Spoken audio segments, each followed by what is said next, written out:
Hi everyone, this is Fi. This is going to be part 2 of playtesting Denizen. Check out the part 1 video if you don't know what's going on.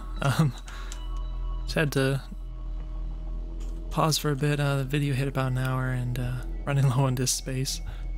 So just had to make sure I wasn't going to run out or anything, but we're just going to keep playing because this is pretty interesting. I'm not sure how much more game there is here for us, but looks like we have not found any useful subjects, forced to undergo the procedure myself. I have become convinced that only I possess the mental and physical properties required to contain the power of the ancient pylons. I'm sure. Yep, that's definitely what's going on here. To edge my bedside, I've constructed a body superior to any human being. Alright. I will destroy all who have failed me. Alright, this guy's a psychopath. Oh, is that the end here? Is it? This feels like the end of something. This is the probably something to do with that guy. Is that a brain? It's a brain. Dr. Brian. Oh my gosh, it's Dr. Brian and he's a brain. Alright. You approach a raised dais with what looks like a glass snow globe sitting on it. Upon closer inspection, you come to the ghastly realization that the thing inside the glass is a living, throbbing human brain, swollen beyond normal proportions. Continue. As you stare at the quivering mound of gray matter, you begin to hear a voice speaking inside your head. It says, "Who are you? Why have you come into my laboratory?" I was curious about this place. Curiosity, a valuable trait, and you must possess great physical ability to have survived venturing this deep into the Institute. If only you'd come 100 years sooner, I could have used someone with your fortitude. Fortitude? For what? For science! I devoted my life to pushing limits of human ability. Countless feeble volunteers died on my operating table as I strove to attain a goal. My goal of a human specimen, perfect in every way. None of them could take the physical and mental stress. In the end, I underwent the procedure myself. Looking upon me now, you have the enviable pleasure of bearing witness to my resounding success. Success? Yes, I am mentally and physically on a level beyond even the most advanced human beings. The power of the forest expanded my mind beyond its outermost limits, and with that gift I used the energy stored in the ancient pylons to expand my body. The sick, slippery brain just chuckles in your mind. Can I ask you some questions? It has been hundreds of years since I've had a good conversation. Ask and I will answer. I know everything, you know. Right, what is this place? What happened here? Tell me about the forest. Alright, lots of stuff. This is what's left of the pathetic Kepler Research Institute. I worked here for a time and used its resources to transcend human limitation. When I worked here, I had to answer to a board of directors. They were narrow-minded, puny little men who could see no further than short-term profit. They tasked my engineers and scientists with designing dozens of pointless gadgets and gizmos. You are even carrying one of them with you, that stupid little plastic toy. It was only any good after I made a contribution to the second generation model. I designed the neuroconnectivity expansion. I was happy with the accomplishment at that time, but it was trifling compared to what I've achieved now.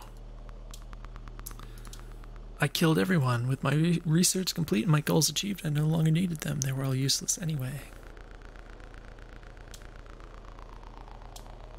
The Force will speak to you if you listen. I listened and the Force expanded my mind. I don't need to tell you I was a genius already, but the Force exponentially increased my intellect. After that, I knew I could no longer exist with mere humans. Alright, the ruins are the source of my power. I siphoned energy from the ancient pylons and used it to elevate myself into a godlike being you see before you. I am the conclusion of humanity. I am the ultimate evolution of intellect to power. I already read that one. I think I'll be going. You have inspired me. As pathetic as you are, you remind me of myself before I achieved transhuman perfection. This makes me think, what could I achieve for the human race and science with a specimen such as yourself?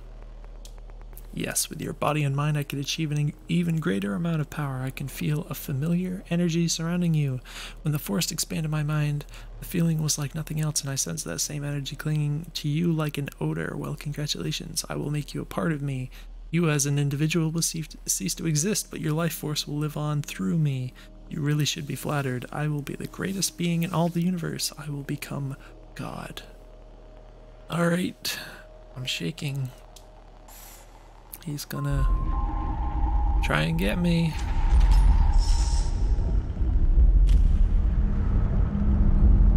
Alright, there he is. That's certainly something. Okay, I guess I don't get to fight him. Alright. Oof. Thanks for playing Denizen. I hope you had fun. Yeah, so I was close to the end here of the demo anyways. The demo that is the prototype, apparently. So yeah, that was interesting. I obviously skipped over some stuff regarding the narrative details. But overall it was pretty interesting. It was pretty confusing, kind of the disparate sort of things where there was like a knight there, and then there was like, you know, in 1988, and then there are the freaking walking skeletons. It's kind of weird, the idea of skeletons outside of like a fantasy environment, you know. So yeah, that was kind of weird at first, but it's also kind of interesting. I guess there's, I don't know. I have no idea what the knight was even about, honestly, or like the gravekeeper. Like, why is there some kind of time traveling portal action going on? I don't know. It wasn't really explained with the the guy at the end there. I'm wondering if the guy at the end was even like, was he meant to be the kind of the conclusion of the narrative, or was he just like a boss and then there was more to it after that? And I don't know. But yeah, in terms of gameplay, I just mentioned a number of things that were rather small, I think. The not being able to dodge diagonally, I think, is a problem that I ran into a few times there. Of course, there's potential issues with enemies not necessarily telegraphing their attacks as well as they should in all cases. Especially if you want to, you know, utilize that dodge and everything, you have to make sure that it's really kind of obvious when something's going to come after you. And the enemies seem to have really fast kind of forward dashing attacks. It's a little overwhelming sometimes. I mentioned the idea of, you know, the necessity of having room to use the dodge around and everything. And I think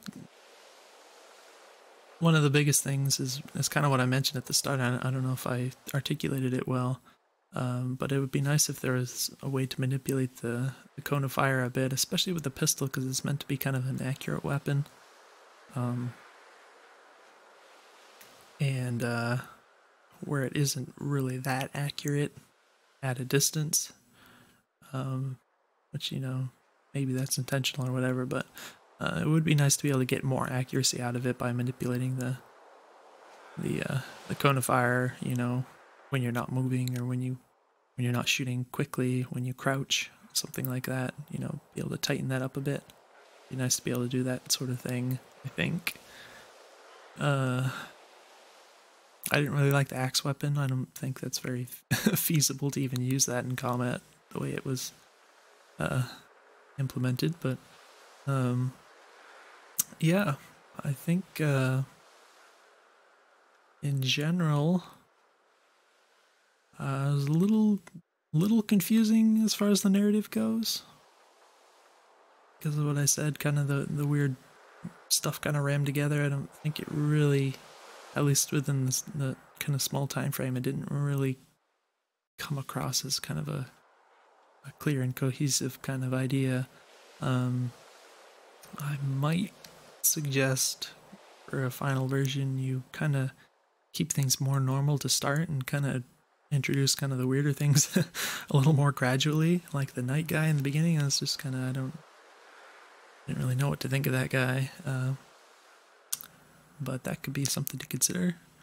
And then yeah, just get the gameplay and everything. If you can get that nice and tight, it could be a compelling experience. The visuals are pretty decent. Definitely didn't really